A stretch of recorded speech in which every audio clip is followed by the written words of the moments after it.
Hello everyone and thanks for joining us. This is Ameco and you're watching our daily updates live from the studio. I am Gaila Damu. Stay tuned. The Agao Horse Culture Festival is celebrated on 23rd January, Ethiopian calendar every year. This year, the 84th celebration of the festival is being hosted in Injibara town of Awi National Administration in a colorful manner. The festival has a good platform to promote typical cultural assets of the people. Brahan Workana has the details.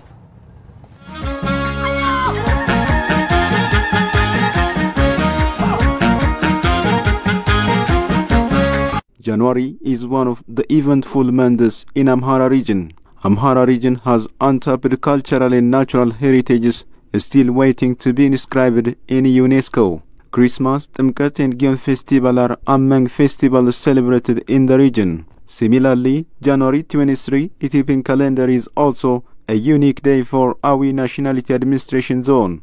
The zonal capital, Injibara town, is colorful starting from the eve of January 22 Ethiopian calendar so as to celebrate the 84th anniversary of Agao Horse Culture Festival. The festival is a good platform to promote the typical cultural manifestations of the Agao people. Nowadays, the festival is becoming one of a popular tourist destination in Amhara region. The Agao Horse culture has strong organizations from Kabale to Warada level, which is working to solve communal problems facing among the people. Furthermore, the festival is playing a paramount role to enhance the social cohesion of the people so as to ensure peace and security around their vicinity. The members of the association are increasing from year to year. According to the Agao Horse Culture Chairman, the association has over 62,000 members by now. The 84-year-old Agao Horse Culture Festival is registered as National Heritage in 2014 Ethiopian calendar. The festival has been celebrated in the presence of distinguished and invited guests, including religious fathers, youth, and the community at large.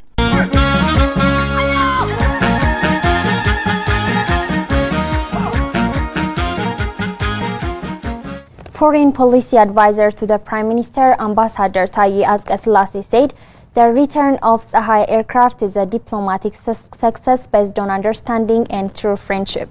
Recalling Prime Minister Abiy Ahmed's announcement on the return of aircraft from Italy, and he stated that it marks a historic milestone for Ethiopia with the handover of Sahai to the government of Ethiopia by the Italian authorities.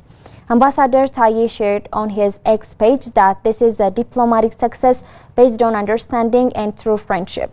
The advisor noted the history of Ethiopian aviation is fascinating and driven by the desire to explore.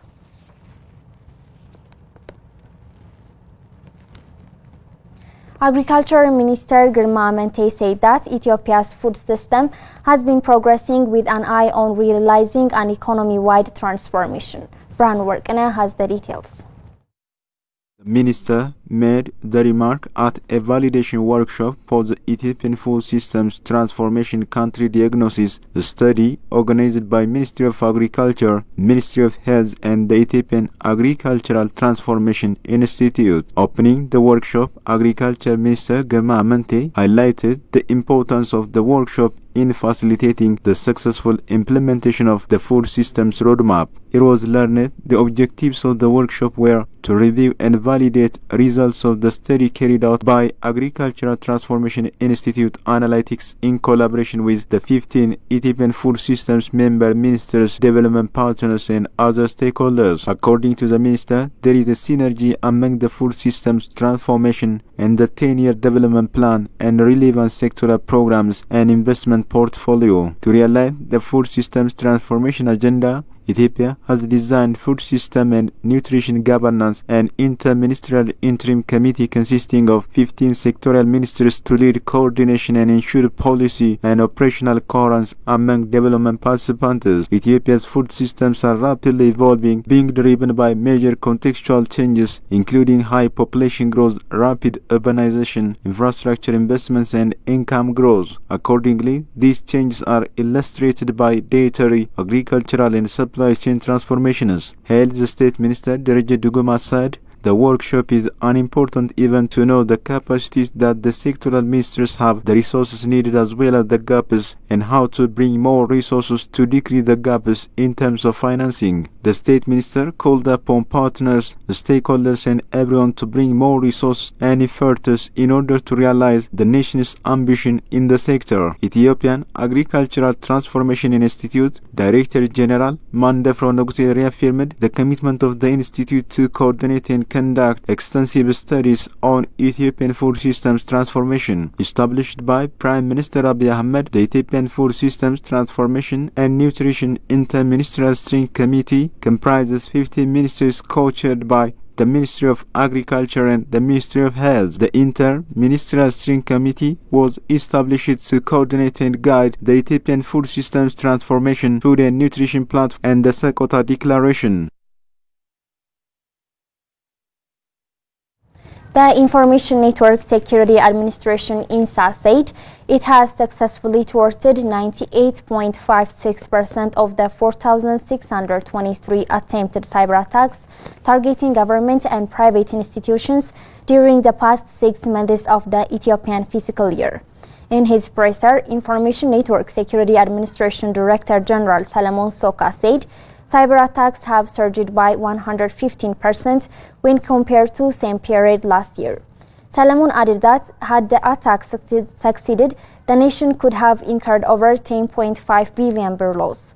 Recognizing the importance of early detection and vulnerability management, INSA had also conducted cyber risk assessment surveys on 7 institutions and the technologies of 149 private and government entities. The Director General noted that these assessments identified potential cyber attack risks, enabling the institutions to proactively address vulnerabilities and strengthen their defenses. Stating that INSA also controls technologies imported from different countries, Solomon said the administration banned 338 items out of the 2,999.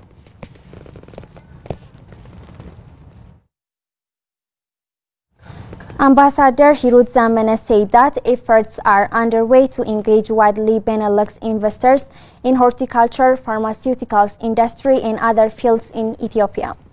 Ethiopia's ambassador to Belgium, the Netherlands, Luxembourg and the European Union, Hirut Zamene told INA that efforts are underway to widely involve investors in exploiting the huge potential of Ethiopia's tourism, horticulture and other fields. Efforts are also underway to widely promote other amazing attractions, including the new tourist destinations built through the initiatives of Prime Minister Abiy Ahmed.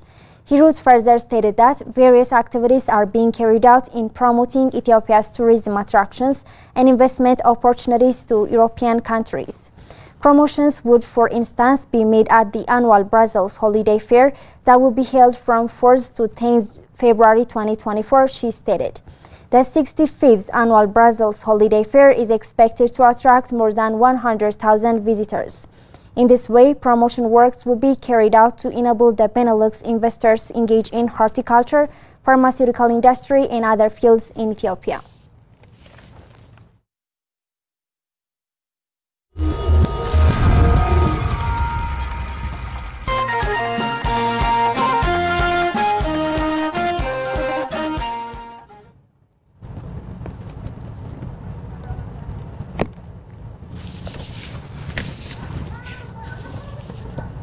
Our daily news updates, we provide timely information on the current political, economic and social affairs in the region, the country and the world at large. Promoting dialogue and harmony is highly critical. Ethiopia cannot continue being a landlocked country.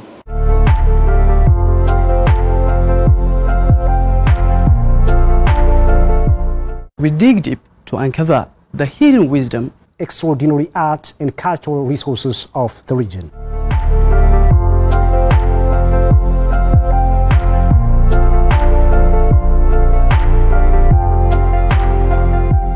Selling Ethiopia to the international market.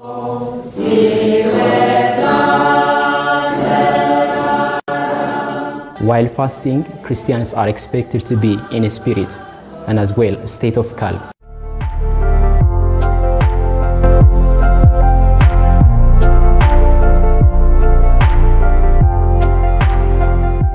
When you see the cup of the coffee cine, it's not only simply a cine, it's a social structure. The construction of tourist standard boats to domestic and foreign tourists is boosting the tourism industry. The city beautification project is the commercial and recreational development of the Lake Tana shoreline.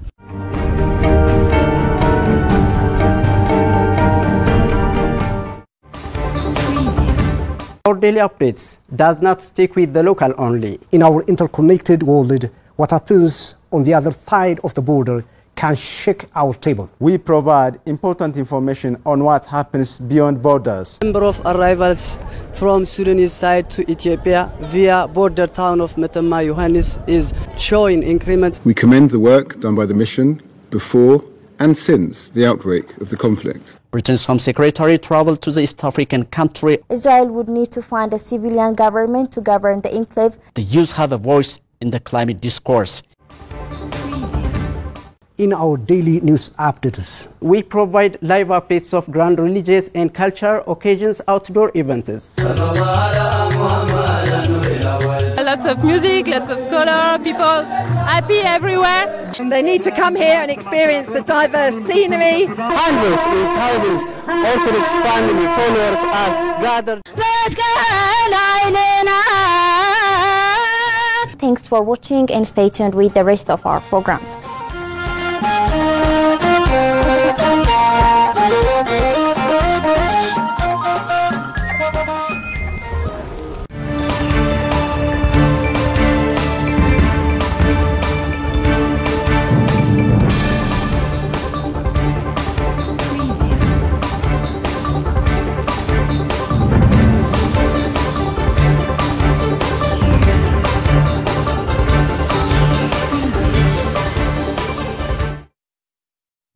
You're watching Ameco English Service, and now let's proceed to News Beyond Borders. Italy's development plan for Africa is presented as a plan Marshall.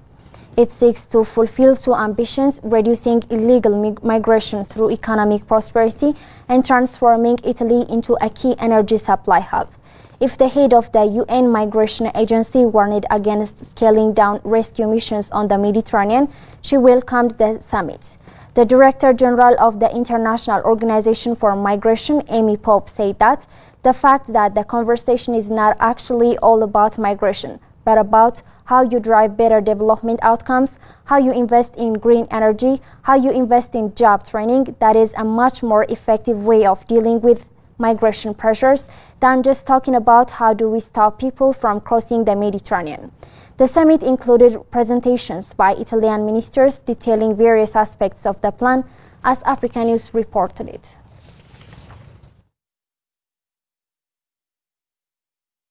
Iran's foreign minister said that at a conference on foreign relations in Tehran, war in the Middle East is not the solution. The comments came as Houthi rebels in Yemen, who claim they seek to stop Israel's offensive in Gaza, continue to target vessels in the Red Sea.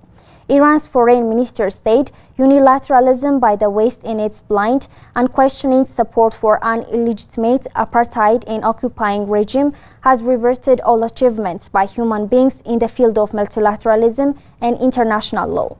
The minister said, since the beginning of the crisis, we clearly stated that war is not the solution and that war could deteriorate the security of the region. This will harm all of us. Fronts in the latest war in the Israeli-Palestinian conflict also include one in the West Bank and one on the border with Lebanon. The latest violence erupted from Hamas militants carried out an attack in Israel on October 7th and murdered nearly 1,200 people. The Israeli military offensive in Gaza has killed over 26,000 Palestinians, destroying graveyards, schools, places of worship, and archaeological sites, as Africa News reported it.